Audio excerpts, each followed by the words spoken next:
How to deactivate your account on Instagram on iOS phone, easy and quick.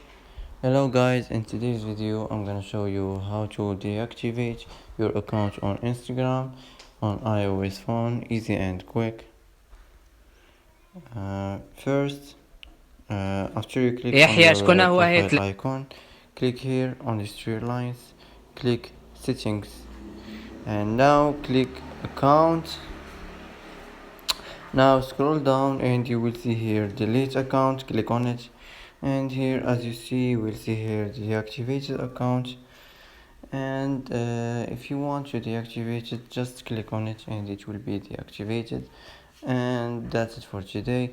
If you like this video, don't forget like and subscribe, and thanks for watching until the end.